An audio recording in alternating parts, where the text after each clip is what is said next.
Soyez richement bénis dans le précieux nom de notre Seigneur. Alors, ce matin, l'Éternel a jugé bon de nous parler dans le livre de Romains, le chapitre 8, le verset 35. Il est écrit « Qui nous séparera de l'amour de Christ?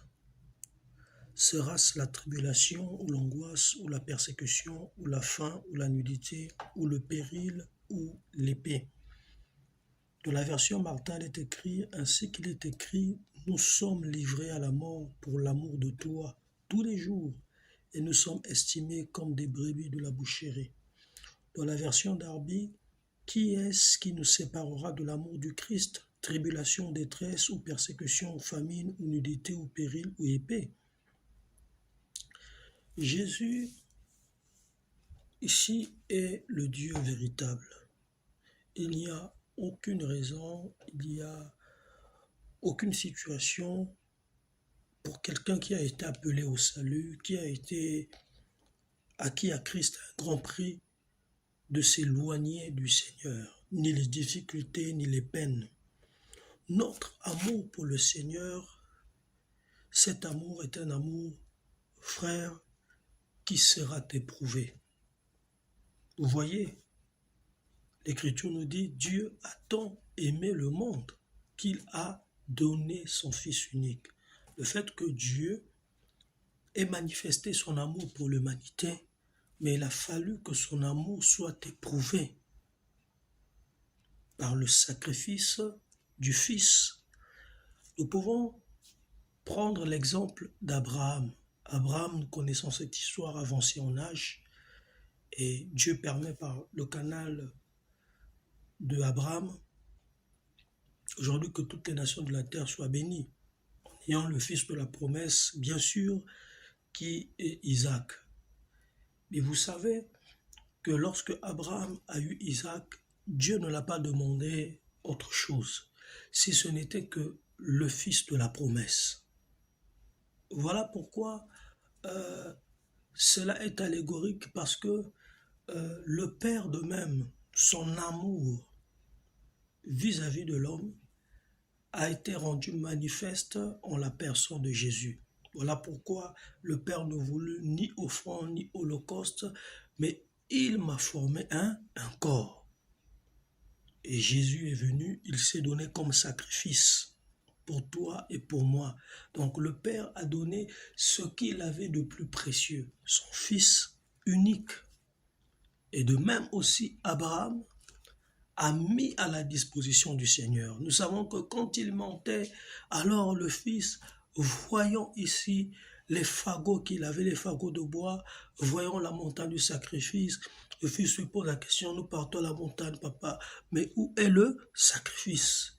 Voilà pourquoi nous disons, Jéhovah Jireh, c'est à la montagne de l'Éternel que Dieu pourvoit. Donc même au lieu du sacrifice, l'Éternel ici a pourvu, il a fait grâce, parce que la loi possède l'ombre des choses à venir. Et le parfait n'est pas l'ombre, le parfait, c'est ce qui doit être rendu manifeste par Christ. Lorsque Christ apparaît, alors le partiel doit disparaître. Et nous savons que Isaac n'avait pas été donné en sacrifice, mais Dieu avait pourvu et Dieu avait mis à notre disposition le bélier, et le bélier qui est le Seigneur Jésus-Christ. Nous avançons, nous prenons donc le livre de Romains, le chapitre 8, le verset 39. Ni la hauteur, ni la profondeur, ni aucune autre créature ne pourra nous séparer de l'amour de Dieu manifesté en Jésus-Christ notre Seigneur. Ni la hauteur. Ici, la hauteur, il s'agit de l'élévation, il s'agit de la gloire, il s'agit d'une position de supériorité. Ni la profondeur, ni les grâces que l'Éternel aurait mis en nous, ni aucune autre créature. Nous voulons ensemble insister sur aucune autre créature. Ici, il s'agit du culte de la bête. Plusieurs ont été séparés du Seigneur Jésus-Christ pour adorer la bête et la gloire qu'elle possède. Nous sommes dans le livre de Romains 8, le verset 39. Je vous invite rapidement. Nous allons prendre le livre d'Apocalypse, le chapitre 13. Vous pourriez méditer à la maison, le chapitre 13, le verset 1er. Et voilà jusqu'au verset 8. Mais je lis tout simplement un verset. Et il se tint sur le sable de la mer. Puis je vis monter de la mer une bête qui avait 10 cornes et 7 têtes, et sur ses cornes 10 diadèmes, et sur ses têtes des noms de blasphème. Donc nous voyons ensemble, bien-aimés, que le monde dans sa folie, le monde dans sa cupidité, le monde dans son avarice, mais fait un culte à la bête, honore la bête. Nous savions ce qui s'est passé au Brésil. Nous avions vu comment la mise en scène avait irrité le monde, avait irrité les enfants de Dieu, bien sûr, ceux qui connaissent les promesses du Seigneur, ceux qui savent les prophéties qui sont censées s'accomplir. Nous avions vu le Fils de l'homme être traîné par la bête, être humilié par la bête. Et nous avons vu tout ce qui était là autour, vénérer, rendre culte à la bête. Et nous savions quelles sont donc les tempêtes, quelles sont donc les œuvres dévastatrices qui se sont rendus manifestes au Brésil. C'était donc une parenthèse, mais nous insistons que plusieurs, aujourd'hui, n'étant pas affranchis, ont été séparés du Seigneur par le culte de la bête, par le culte de la créature, par, par ici les gloires de ce monde. La créature va dans le même sens avec le diable qui est le prince du malin, le culte de la personnalité, des gens qui se sont appropriés la gloire de Dieu, des gens qui se sont fait représentants plutôt de Dieu sur la terre, des gens qui se sont fait vicaires sur la terre. Et c'est ceux-là aujourd'hui qui font quoi? Mais qui conduisent plusieurs en déroute. Et ici, un seul qui doit être élevé, c'est le Seigneur Jésus-Christ.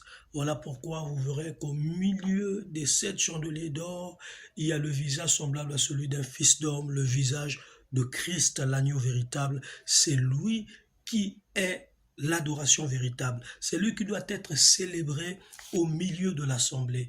Jésus ne montre pas le visage d'un apôtre, il ne montre pas le visage d'un pasteur quelconque, mais c'est lui qui doit apparaître parce que il est l'essence, il est le sujet de notre adoration. En dehors de lui, il n'y a personne.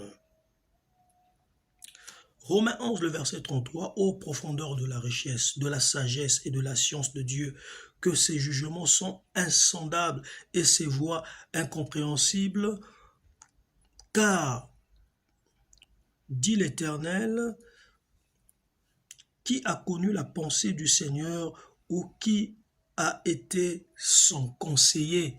Oui, l'Éternel a caché secrète même le plan du salut.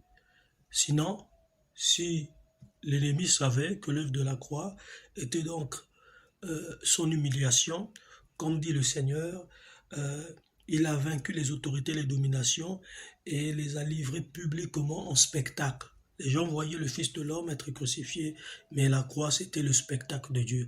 Il était en train de frapper les démons, il était en train de frapper les dominations, il était en train de mettre à terre tout sujet qui s'était placé à l'encontre, je dirais, de la gloire du Fils de l'homme. Tous ceux qui ont été précipités, les principautés, les démons, les dominations et les autorités, tous l'Éternel les a humiliés en spectacle pour nous, pour que nous comprenions donc que Luc 10, 19 s'accomplit. Voici, je vois Satan tomber comme un éclair et je vous donne autorité parce que lui, il a vaincu. L'Éternel a vaincu. Voilà pourquoi il nous donne autorité. Il dit, moi, j'ai vaincu, j'ai triomphé. Donc, marchez sur les serpents, marchez sur les scorpions et soyez pleinement rassurés que rien ne pourra vous nuire. Donc, nous poursuivons notre passage de base. Nous étions dans Romains 8, 35. Alors, nous prenons donc le livre de Psaume 103, le verset 17.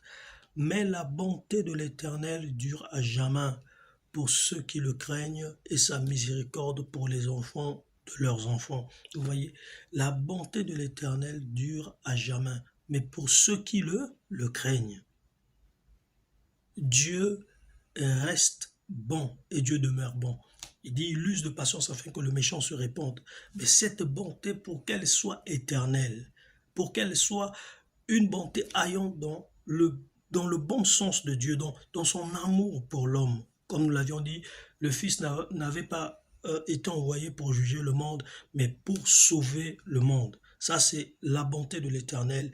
Mais l'homme qui tient mordicus, alors, à la bonne nouvelle, comme dit Christ, vous entendez ma voix, n'endurcissez pas vos cœurs.